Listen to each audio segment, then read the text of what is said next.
Good morning, folks. Welcome to the Post Morning Show, the unaffiliated Post Morning Show to Mark Halperin's Two Way. Today is Wednesday, July 9th, 2025. Lots to talk about, I'm sure. Tariffs is one thing that's been a discussion we wanted to get going. And if my friend in Malaysia doesn't mind, I would like to call on him, unless he's off guard. He's going to give me the I'm yay or off nay. guard. He's off guard. I'm slightly off guard, but Well, Rubio has arrived here. Rubio has arrived. Go somewhere okay. else first, if you don't mind. Sure. I'll come back later. Yeah. Headline: Ruling allows for Fed firings. Justices clear the way for Trump to slash workforce in pursuit of massive restructuring plan.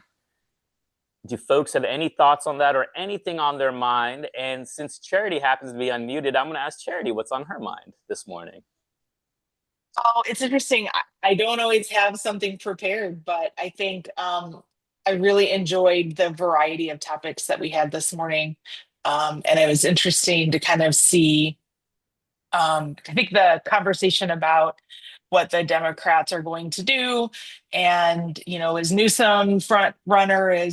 Does Mayor Pete have a chance? And I think that was probably my most interesting thoughts this morning. I think it's hard to see Buttigieg having much of a chance.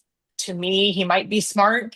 I don't think there's a question that he's smart, but I don't think people select their president on apparent intelligence, apparent smartness. I think there's charisma. I think there's authenticity. I don't see a single thing authentic about Mayor Pete. And to me, that's going to make it really hard for him to make any traction. So then, Charity, what about how do you weigh Newsom on that scale? Uh, he's a showman. He has charisma, I think. I think he connects with people for whatever reason. He doesn't connect with me, but I think he connects with people.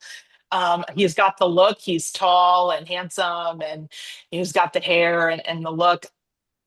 In fact, he's probably out of some version of central casting for the job, but he's run the state of California so badly. I lived in California from 2000 to 2004, and the times I've gone back, the roads are they're like, they have not done any work on the road since I lived there. So the road that I drove on back and forth, the 57 to get, all everywhere I went, it's just continued to deteriorate over those 20 years or so. Um, the Everything that I've seen, it's just getting worse and worse and worse. You have, of course, the fires and Palisades, and you've got San Francisco, which encompasses a whole lot of stuff. And I think he doesn't have a track record to support what governance would look like if he were elected. So to me, that would render someone unelectable, but I don't think that's what I'm not sure that's what everybody votes on. I think the look and the charisma and the connecting with people matters a lot more to a lot of voters. To me, he seems incompetent, so I don't know that I could ever vote for him. But Yes, my mom falls into that category of looks where her only comment will be, "He has nice hair." yes, he certainly looks the part. You cannot that argue the man doesn't look the part. that's all in there. So, how about the other folks in the room? I see certain mics off there. Jen, Andre, anything you care to share? Well, I would say that Gavin has what they're calling these days pretty privilege. Pretty privileged. Wow.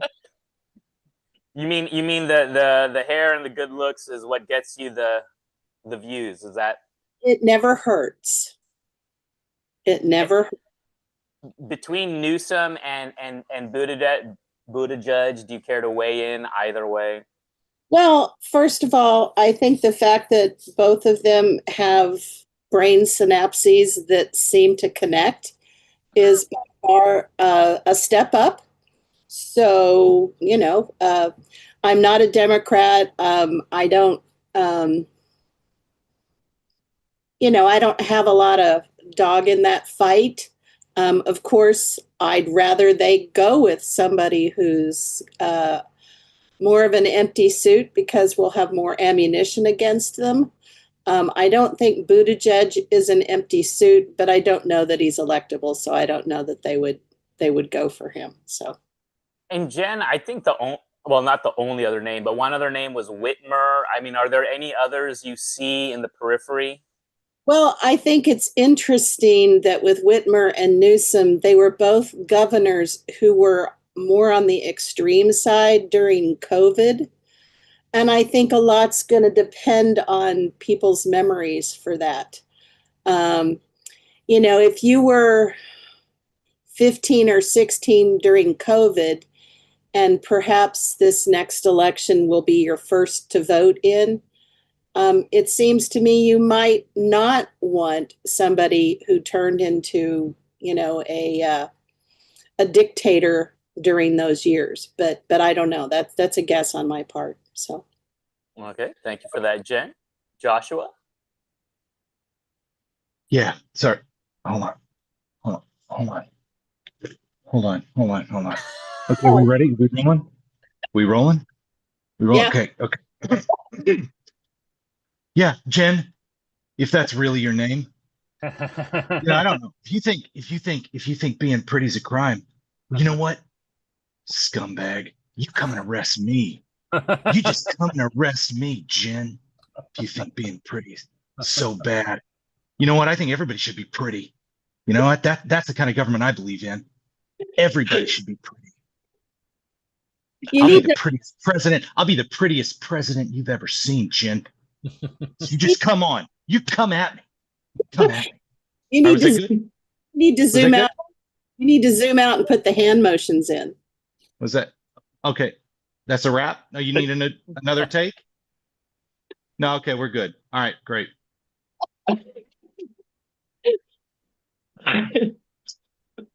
Somebody take me to somebody get me some takeout from French Laundry, please. I think Andre has something to say about that. I don't know, maybe not. No, I'm going to listen right now. Okay, fair enough. Thank you, Andre. Vincent, with your hand up, please, sir. All right, as the senior citizen that's unfortunately analyzed every political candidate since 1964 in every presidential race, you always have to remember, look at, in 1989, no one would have thought that President Clinton would have been the nominee.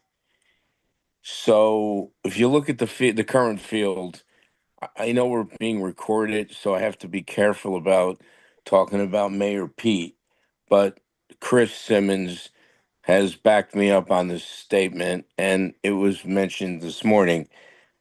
African American women who run the households, who are Christians, are not really big on homosexuality. Okay, so that's a problem for Mayor Pete in South Carolina. New Hampshire, which I lived and have visit often, I is become like it's irrelevant. I mean, Biden came in fifth, and it's become irrelevant. South Carolina and Nevada have moved to the forefront. Iowa's really a parlor game now with these caucuses, and as you know, Biden did nothing there, and he became president. So South Carolina is really important, and you heard that good old boy. I really like that good old boy that was in the GOP, because always remember, all politics is local, per Tip O'Neill, which is true. And that good old boy explained South Carolina to everybody on two-way today. So, it's Gavin Newsom, he wins South Carolina, he might end up winning Nevada, and then he's off to the races, and he's a very good candidate if you look at the field. I mean, who's the field? I mean, most Democrats, even including Dan, has said multiple times the Democratic Party is not going to nominate a woman in 2028. So you hear that over and over, and I believe that. So any of the women involved, Senator Amy, it's not going to happen, or the Governor Whitmer, not going to happen. Every Democratic consultant has said they're not going to nominate a woman again for 2028. So you look at the rest of the men in the field. It'll be interesting because when 2027 arrives in that summer, they're going to have like 6 or 7 debates from the summer into January before Iowa, and at that point, you'll get a better handle on who the front runner is. But going in, Governor Newsom is the front runner, no doubt about it. Okay, No thank you, doubt Vincent. about it. Joshua?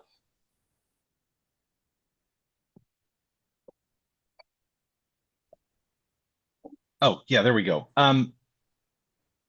Yeah, I think it's important to remember that the people that are actively talking about politics are are are probably the minority of people who are going to be voting for president. Gavin Newsom, has a lot of things to criticize about Gavin Newsom and the way he's run California, but I'm thinking that most of that stuff is either forgivable, forgettable, or just unknown to the general populace that is going to make up the vast majority of the electorate.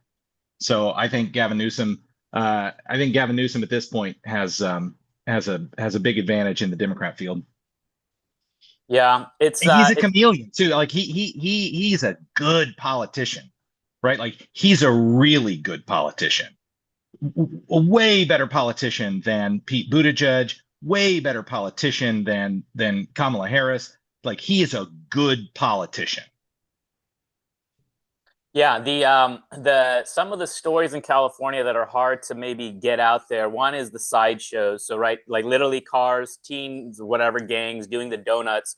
They're on TikTok live. They must be cameras out and everything, but nope, no arrests made, right? Nothing is done to stop these sideshows. And then we hear, crime is down in California. And then on July 4th, our local celebration was canceled. And then on next door, just around the hill, this Cahalan Park, like basically it was almost a fire hazard and just massive fireworks. The neighbors were terrified.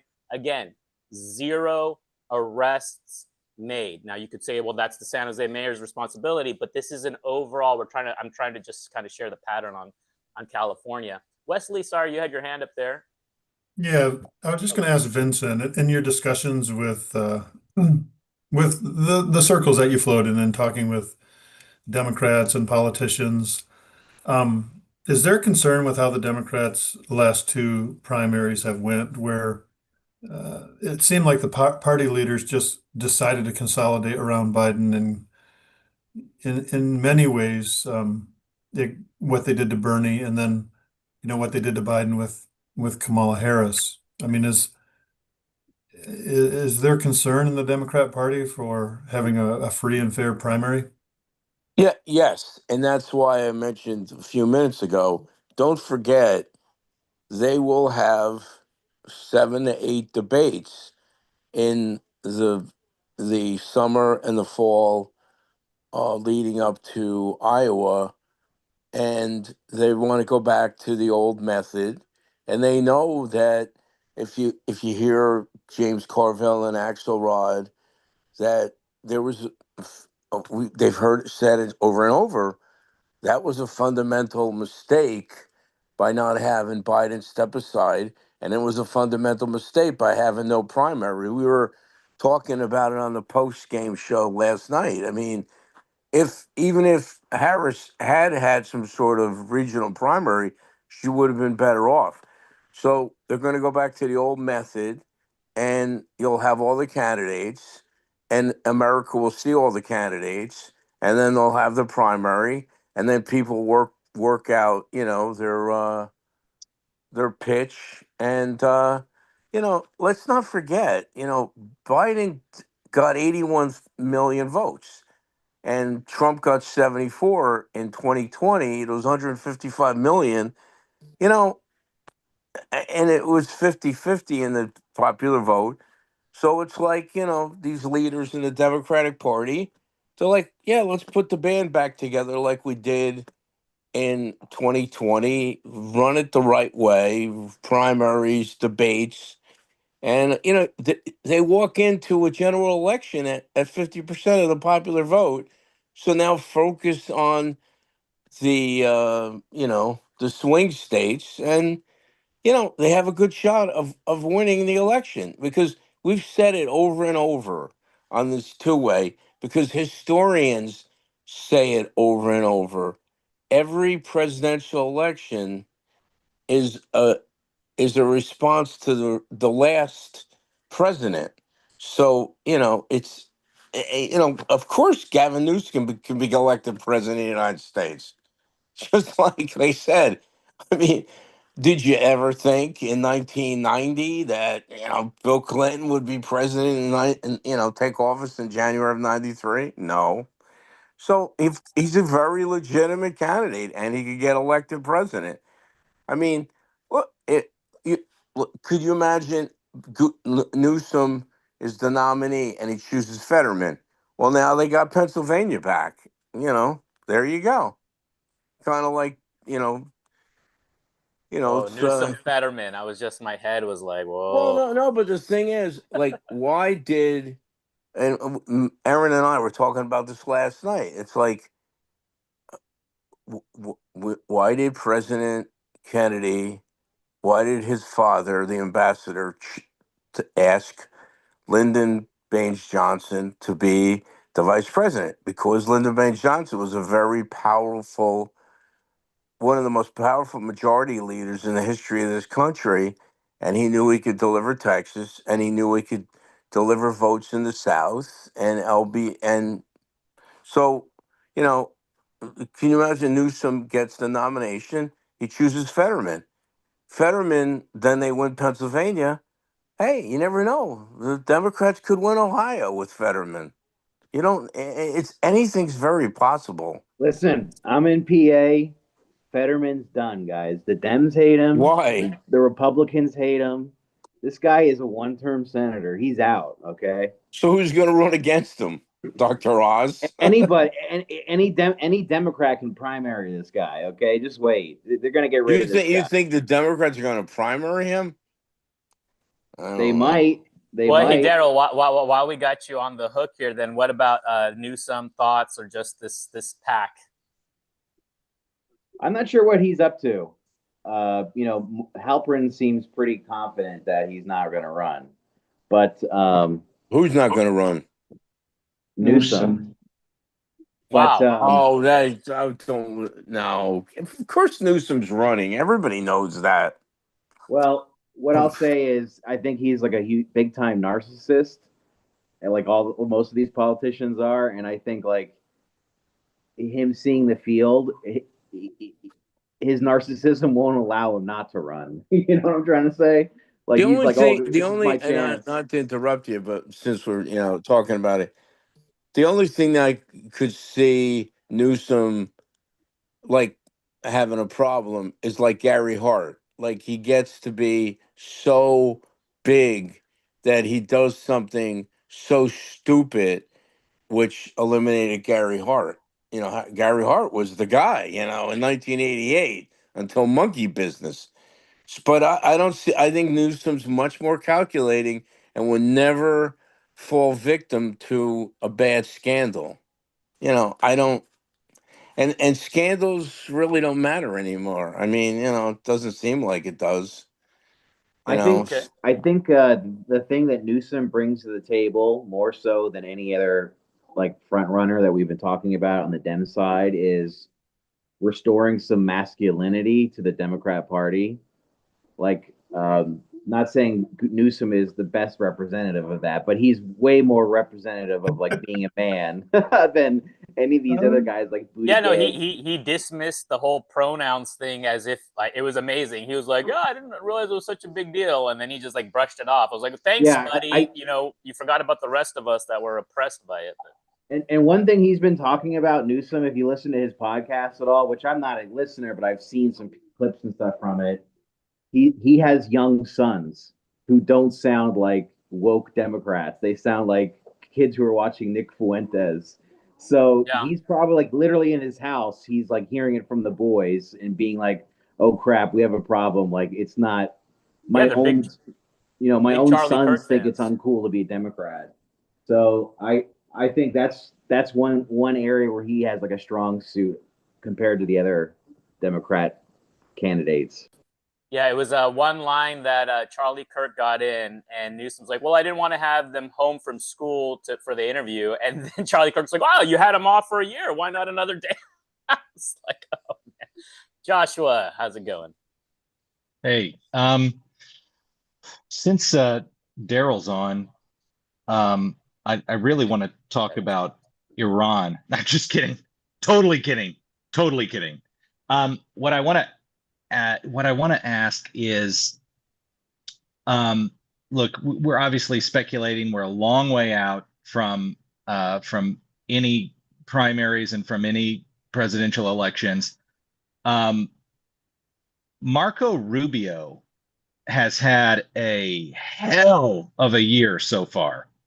And I think between Marco and fake Marco, they're doing a lot of work in the administration, and a lot of work that is public facing work. And I think, Marco has like three titles right now, doesn't he? At least two titles. Four titles. Four titles, yeah. Right.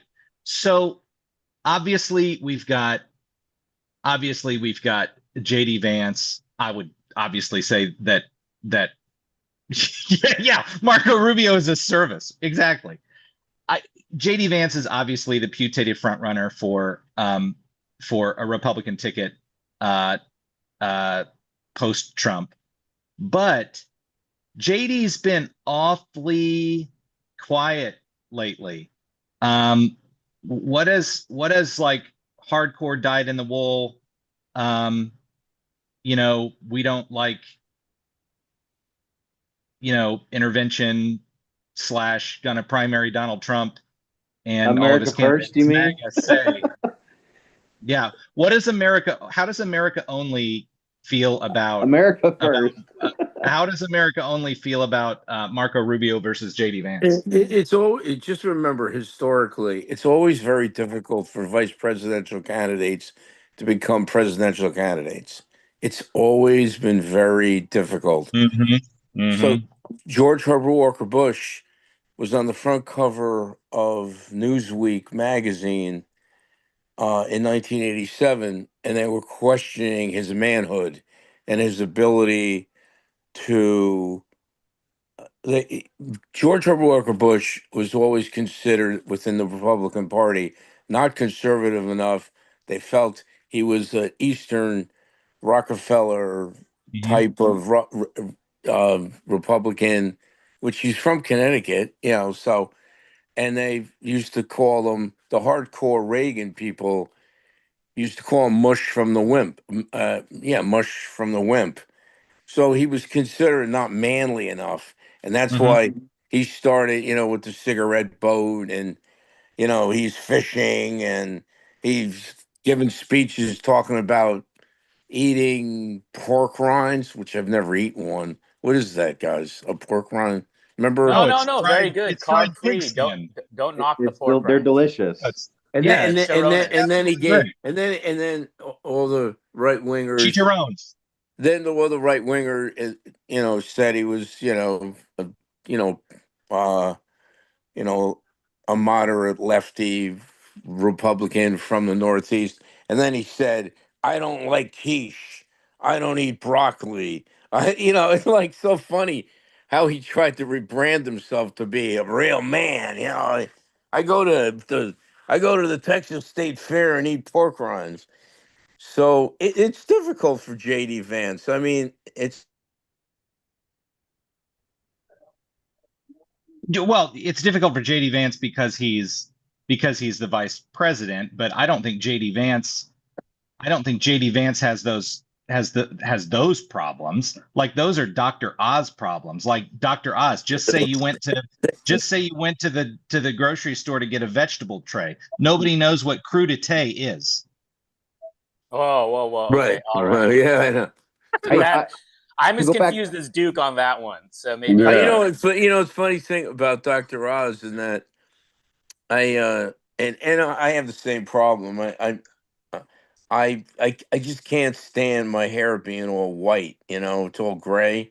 So, they have like $10 shampoo you can buy so you don't have to like go to have it colored like President Reagan. You just put the shampoo in it.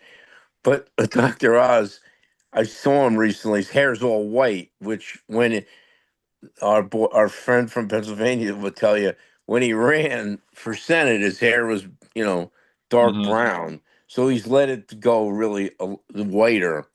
So, but even JD Vance, he doesn't, that beard makes you look a little, I don't know. He's gonna have a tough time in the general election. Don't kid yourself. Can I jump in here and answer the question? Okay, and then Duke. Yeah, just quickly, I think with Marco, what worries me from an America First side of things is, he's enacting Trump's foreign policy. He's not enacting Marco Rubio's foreign policy. And if you go back and look at anything this guy's talked about, he's like the second coming of George W. Bush. So that scares the heck out of me. While at the same time, I can acknowledge he's like become like the most professional or one of the most professional parts of the administration. In terms of JD Vance and Marco, I think that's going to be a lot of political talk is going to be spent about them in the last like 2 years, 18 months of this administration, because it could go either way. It could be Marco tries to shiv JD Vance, right? There's going to be a battle between them for who's going to be the next person up, or they just put that aside and work out some sort of team arrangement where like they run together. I think those are the two options they have. Yeah, they can rock paper scissors for the number one seat. Yeah, well, that. Yeah, but what are they going to do with the scissors? If they do that, it could get real. It could get real dirty. You know what I mean?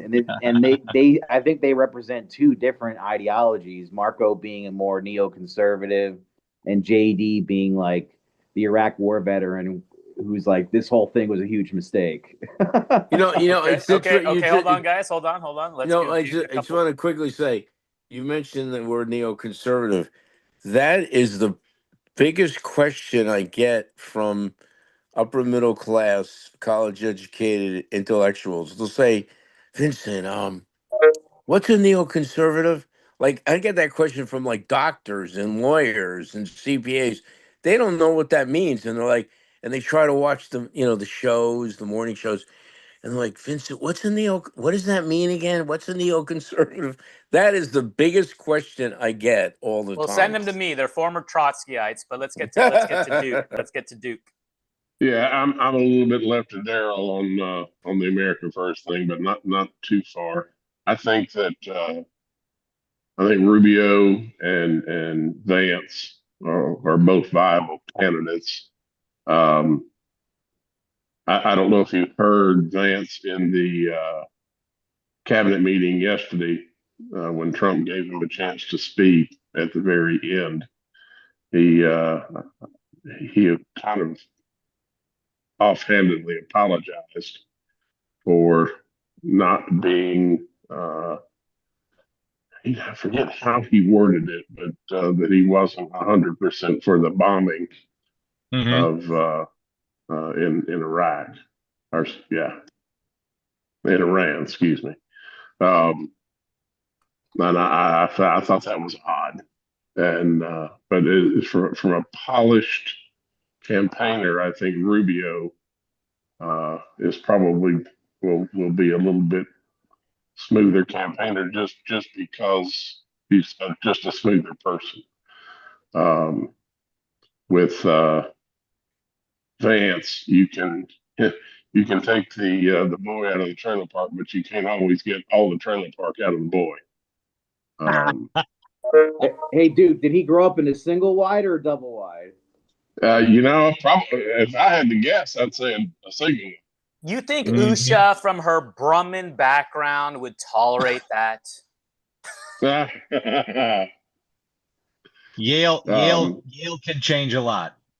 Yeah, that's very true.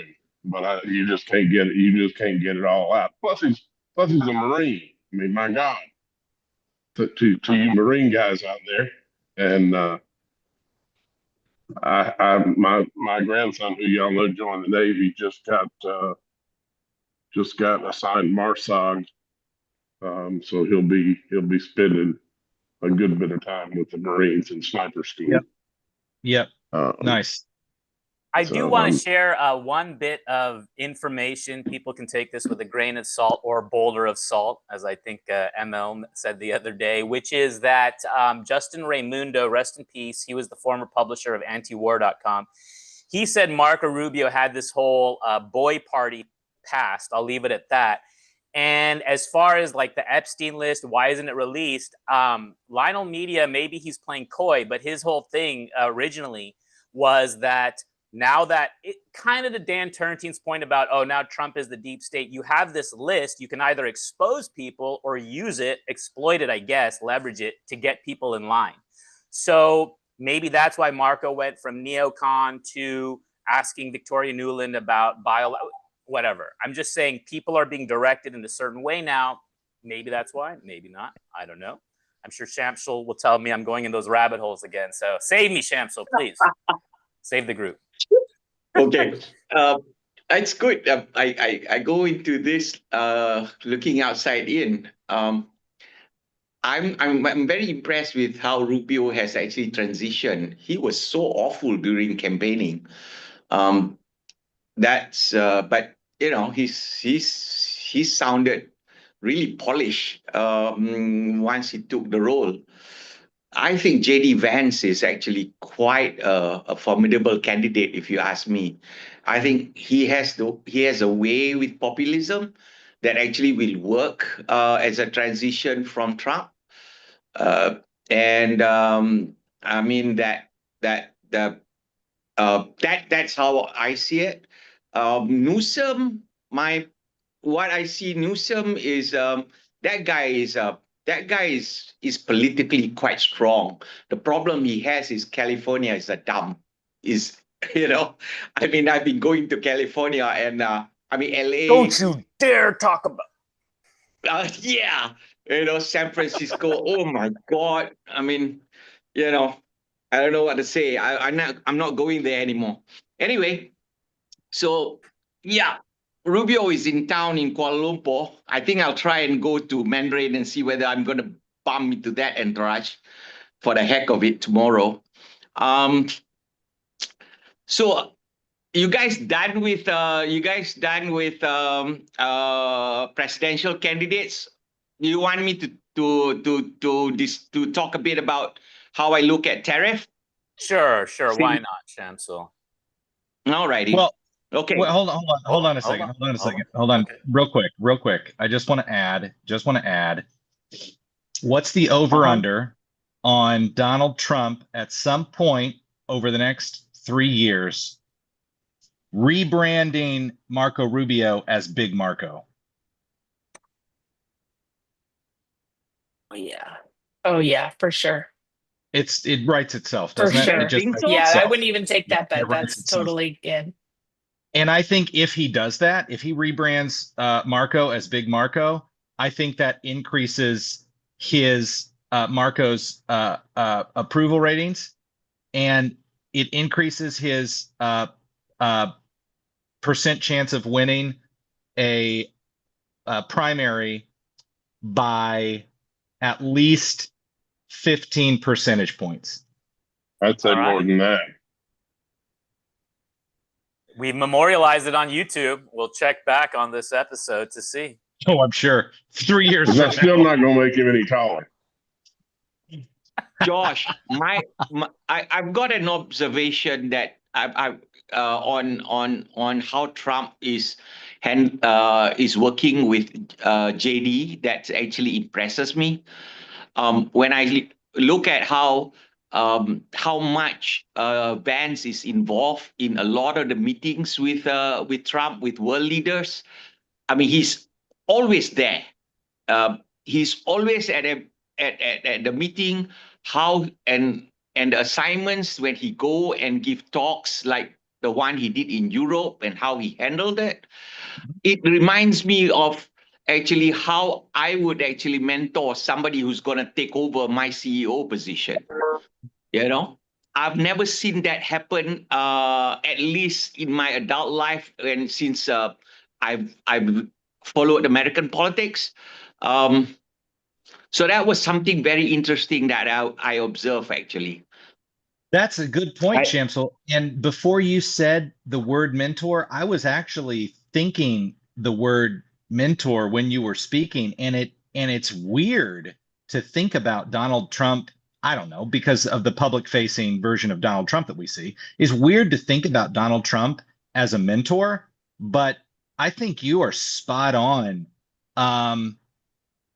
with your assessment of Trump being a mentor to Vance. And I think to Duke's point, mentioning JD's sort of crow eating comment, not because he likes the taste, as he might have in his single wide days, but not to get out over your skis, right? And I think Trump might be, and I think Trump probably had a talk with JD about that issue and say, listen, hey, you cannot, I mean, it's okay to speak your mind, but not when it contradicts the administration's policy. And you're going to need to eat a bit of humble pie, and you're going to need to do it now. And this is for your own good.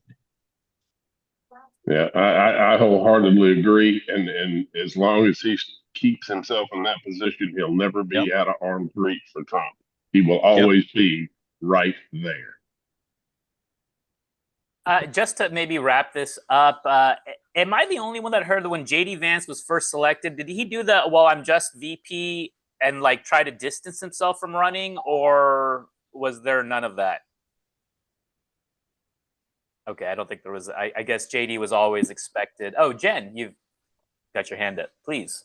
Well, I just wanted to say about Trump and this idea of mentorship. So quite a few years ago, before Trump was running, I read, I don't know if it was a book about Trump, a long article about Trump, but things that I had not expected at all.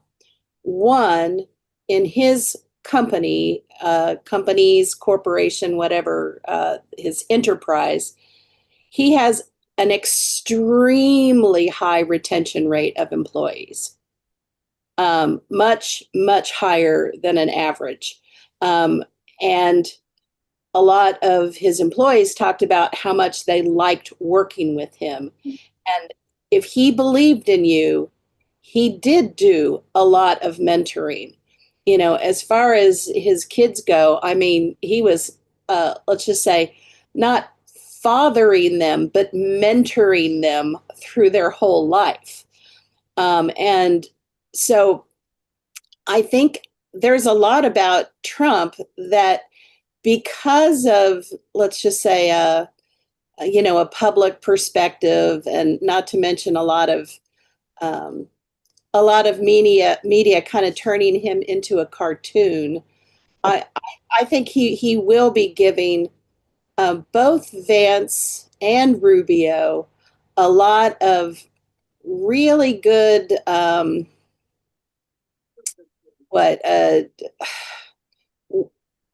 I hate to use the word wisdom, but I think that's what it comes down to, sort of about how to position yourself and how to, let's just say, read the room, and how to leave yourself open so that you have more running room in negotiations and things like that. So, thank you for that, Jen. Can I jump in and expound on that? Yeah. Why I use the word mentor? Actually, I was just talking about this a bit on my third episode, which I The Gut taped Shot this podcast, morning. folks. Tune in twice a week. Yeah. Wednesdays and Fridays. So thank you for the plug. I was the managing director of one of the bigger oil and gas company in Malaysia. We sold the company in 2015. It's called Perdana Petroleum. And then I went and I was there for 15 years. And, you engender loyalty when you're a good CEO. I mean, I've got people who, until today, who still works for me when I'm elsewhere for 20 years, 25 years. And what you do actually is you mentor people that you see has potential. And it makes you proud to see them grow, right? So that's what I saw when I was just watching how Trump was handling things. And actually for me, and this is going to be something that I wanted to do on one of my shows as well, which is actually, my friend who is on the other side of the talk is a finance journalist and he was also in finance before.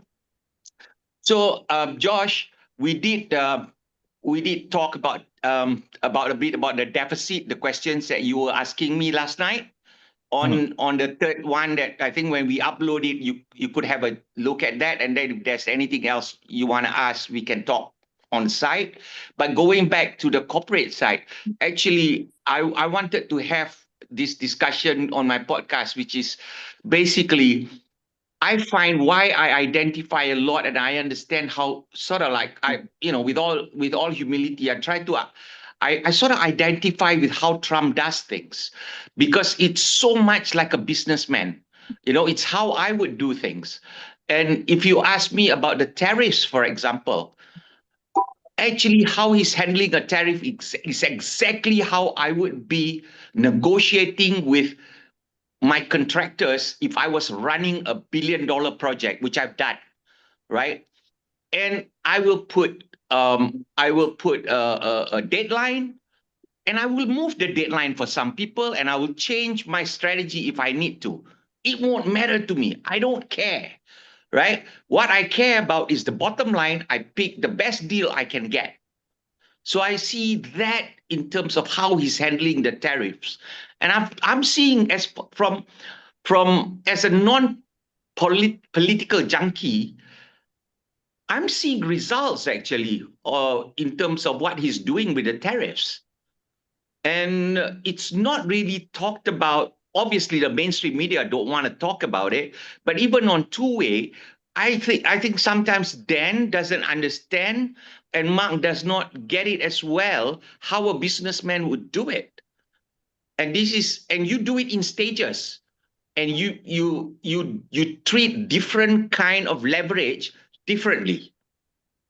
So I think by the time Trump presidency is up, JD is going to be very formidable. I guarantee you guys. You guys just watch. Okay, that sounds bullish on Trump, and then we'll bring in someone that may be bearish on Trump. Andre? No, not bearish, but I don't understand how people can say that there's a strategy on these tariffs. I can, buddy. Okay, we decided to send unilateral letters that are misspelled, that are misaddressed to world leaders around the world, say that America is open for business after they've been doing business for over a century. And then what's the plan? What's the plan? Andre, you're going to kick. I'm not finished. Hold on. Reclaiming my time. You're going to kick people out of doing business with America to the detriment of your own country. We're raising aluminum prices, steel prices. We're hurting manufacturing in the United States. You can't make any hardware with the amount of stuff. Copper is going through the roof. And the goal is to do what at the end? Show that you're a big man. What is the end goal here? Because in the end, it's going to be the American consumers paying for all this. Giving away my time. Well, Thank you, Andre. I like that. I like these punch-ups. The Okay. gentleman, the gentleman from Kuala Lumpur may respond. Thank you, Chairman. Thank you, the gentleman from Virginia. Okay. Let's put it this. This is how. Geez, I'm taking some of my content over here to you, Rahul. All right. Number one, what I see is very simple. He's raising import tax of 10% on every goods. That's the minimum what he's asking. All right. So if I was negotiating with a contractor on a project, in my mind, equivalently, what I'm doing is I'm going to get at least a minimum of 10% discount, right? Now, in this case, he's actually putting a 10% import tax on imports coming into America. Now, the thing is this: when you do a 10% tax, right? What's going to happen? You want to import into limit trade. You're limiting trade. You limit trade. It's a speed bump. Okay. May I answer how I look at it? Yeah. All right. So I've got a 10%. I've got to import 10%. I want that market. All right. The problem is this for the exporter. Okay. America is a lucrative market that I want to sell into. All right. And there's many people who wants to sell into my market. All right. Now you have a choice. You either gobble up that 10% or you pass it to my to the importer, right? Mm-hmm. And I can tell you more than likely, if I have the leverage of the market, you're going to swallow that 10%. I can absolutely guarantee you as a businessman, that guy who's going to sell me shit is going to give me that 10% discount. I bet you. All right. And I've done billion-dollar negotiations, you know? So that's the first thing that America will get out of this. 10% import tax, and it's not going to transfer to the consumers. Okay. Then you look at different countries differently.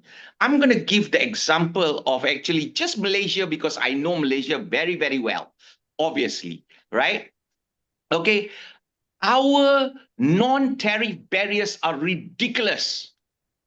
Do you know that I can buy a car, an equivalent car, for a simple car, fully imported, cheaper in America than in Malaysia? I can buy the same car, and it's not 20% cheaper, yeah? It's practically almost 3 times cheaper. And that is even with the exchange rate being higher for us to buy it in the US or in Australia. Do you know why? Tariffs and non-tariff barriers. We have such things called approved permit limits for importation of cars. Because why? Because those licenses are given out to political cronies. That's just one simple example. All right. Importation of rice. You need a license, and it's a monopoly. Okay, we don't have enough rice, and yet we can. And yet, so what happens to our market? So, but you can only go through one guy or 2 guys in order to actually import rice into Malaysia.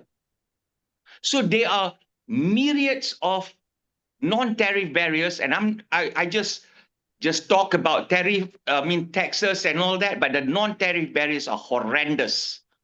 So when I looked at actually 25% being slapped at Malaysia, I tell you guys what, it's a joke. I would slap Malaysia 80% tax. Why? Because it's not fair trade. We're the biggest economy in the world in the United States. We're gonna hit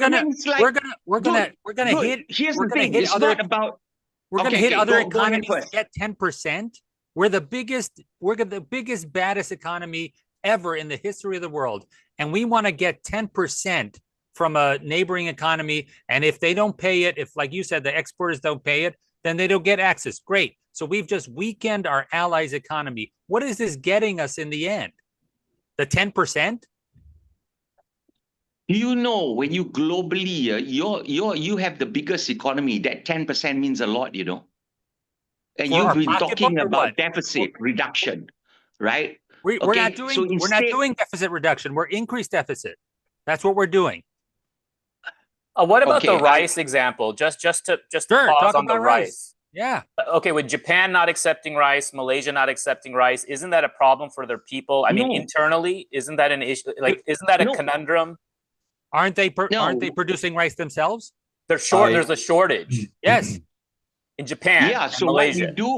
what we do is we import rice, right? We import rice because the domestic consumption, the domestic production is not enough, right? But what happens is actually because of the non-tariff barriers that we put in for various reasons, like the import license, okay? So it makes it difficult for importers or exporters to import into Malaysia, okay? And so that is the thing. So we don't have free trade here. You have free trade. People can come in and sell without any. But we're adding tariffs. There is no free trade right now. Every country has a tariff on it. Dude, you don't get it. You don't get it. Is a tariff free trade or not? Okay, hold on. Let's. Is it? I'm just asking. Well, I think it can bring about, it can't be as simple like, okay, free trade means no tariffs ever, right? If there's an imbalance, then it's a tool to bring balance around, perhaps. But I want to bring ML into the discussion. He's been waiting patiently. I think what Andrij is asking for is a wholesale answer to the strategy and the underlying why. All right. I think it makes more sense for China, right? When you have free trade, you assume that the other side is playing somewhat fair or whatever, and China has never played fair. No. So we agree on that. So if you go back to the root of, I'm not going to go to Economic Liberation Day, whatever, like when he announced the tariffs. This is a wholesale realignment of what we were doing. I think we can all agree on that. He did the shock and awe to get to a negotiating position, and then hopefully we can't protect everything, domestically protect all of our stuff, because that's what tariffs are. They're made for protection, and I think they made a lot more sense when we were a growing country. I don't think anybody would disagree with that. But also, there is revenue generation that is coming back into the treasury. So we're not just borrowing. Now, I understand it's not 1.5 trillion, all this money. I get that. But we have to do something now. If we don't do something now, and we just keep doing this free trade, and kind of taking it on the chin, that's fine for a while. But we need to do something. And I'm not saying this is a perfect strategy, or even the tactics, but it is uniquely Trump, and it is important that we take China to task. The first time Trump did tariffs on China, they broke that agreement like it was a joke, and then we just kind of went in. Whatever. This time around, we're not playing that game anymore. And I think it makes more sense for China, like a Chinese China type country that is taking advantage of us. And I think it opens the door to have other discussions with other countries, big or small, as a means of economic warfare in certain cases. There's a dip, but it's being diplomatic, right? So we're not going to be landing our troops in the middle of some square or whatever to enforce the price of whatever, because we just don't do that. But I can't tell you the underlying thing is I would rather see where this goes and pursue it than not, because I think the problem, and I'll be quiet here in a minute. I think the problem that Andrij and Aaron, they want to see a little bit more structured framework around things to kind of do this in a little bit more smoother fashion. And I think the reason why you're not seeing that is because Trump, every day that goes by is one less day Trump has. And he had to do this big massive change, this big massive change, even though he kind of shifted around a little bit here and there. But he doesn't have time. I think that's the short answer. It's not satisfactory, but I would rather see where we go with this and see where we end up, because I think it'll be a good thing ultimately. But anyway, I'll yield my time to the fine gentlemen from everywhere. Joshua, thank you for that, ML. Thanks. To Andre's initial point, that there isn't a strategy with tariffs. I would under normal circumstances, I would agree with that statement, considering the qualifiers that you added, which were, sending all these just demands and these tariff letters that have misspellings and typos and were probably auto-generated, etc. So under normal circumstances, I would agree with that. And normally I'm a type of person that doesn't necessarily agree with tariffs, but also I think it's important to acknowledge the myriad the myriad of effects that tariffs have, and not just focusing on increased consumer prices. I do think that tariffs, in large part, in the way Trump seems to be implementing them, I do think it is as like a hard anchor point to bring back or to cut down tariffs from other countries. I mean, I think that was ultimately Scott Bessent's message when we were, talking about this at the beginning of the year, and I think that's the message that, that really has gone through. Scott Bessent also talked about how much revenue tariffs have generated, and yes, although very recently we've talked about the bill that was passed and deficit spending a lot, right? And how growth affects it, at least for me, my observation is that growth effects from tax reduction never makes up for the deficits caused by tax reduction. But the tariffs have generated a lot of revenue, and I think they're anticipated to generate quite a bit of revenue. So, cumulatively, or not, comprehensively, perhaps the deficit spending is going to be somewhat mitigated, a little more than you might see with just an internal analysis of the legislative spending in the bill. But I don't know. We shall see. The good thing about tariffs is that if they don't work out over the next 4 years, whoever comes into office next can, go back to business as usual, right? I think there's room for experimentation with it. Thank you for that, Joshua. Vincent? So, as a upper middle class, as a person that started in poverty, who now is wealthy and went from poverty, lower middle class, upper middle class, now the government says I'm wealthy. It's amazing. I look back on like the 80s, when you had to stand in line to get into a mall, and somebody like me would go buy a Ralph Lauren golf shirt for $75, and I now I can buy a golf shirt made in like Malaysia or I had this conversation a few weeks ago. I went into my closet and looked at every golf shirt that I own, whether it was Under Armour or Ralph Lauren or Nike. Not one was made in the United States, and every single one of them, I paid 1/3 of what I paid in the 80s when I was a medium, and now I'm an extra large. So from a consumer, right? Somebody like me who, like my daughter just got engaged and she bought a house, and like in 1990, I got engaged to my wife, and we went down to Bloomingdale's and bought a sofa for like $3,000.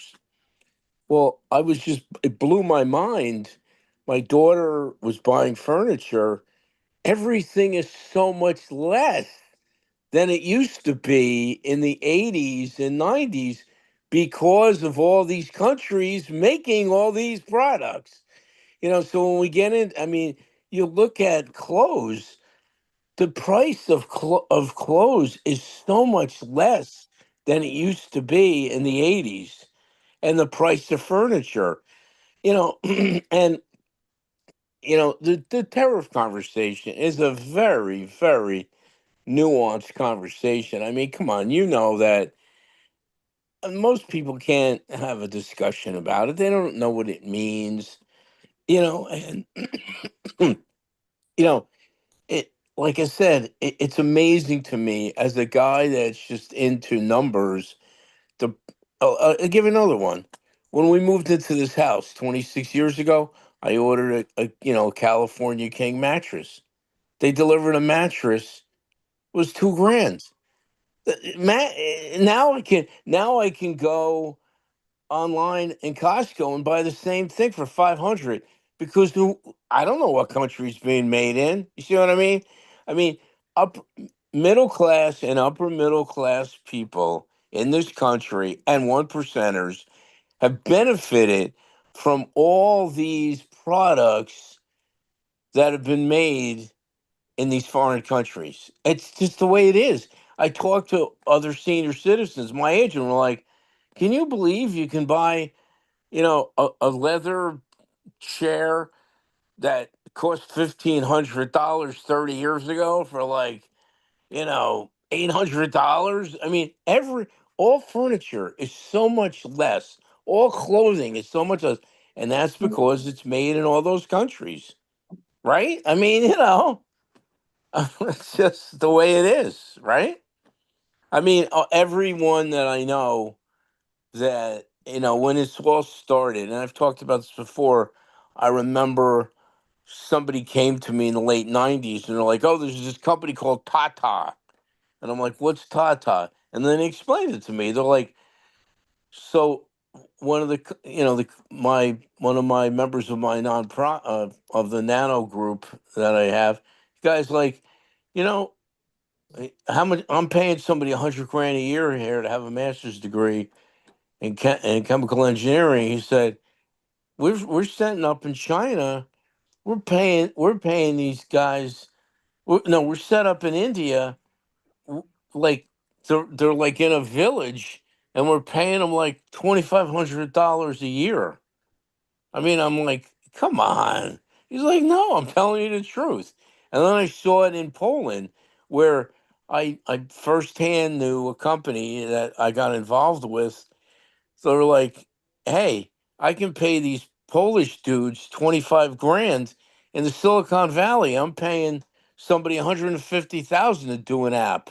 And then I went over to Krakow and I saw it.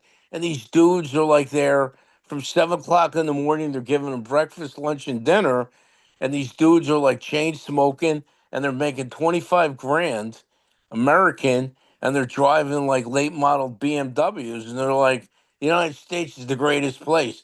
We this is awesome, bro. Thanks for for letting us do the work on all this work.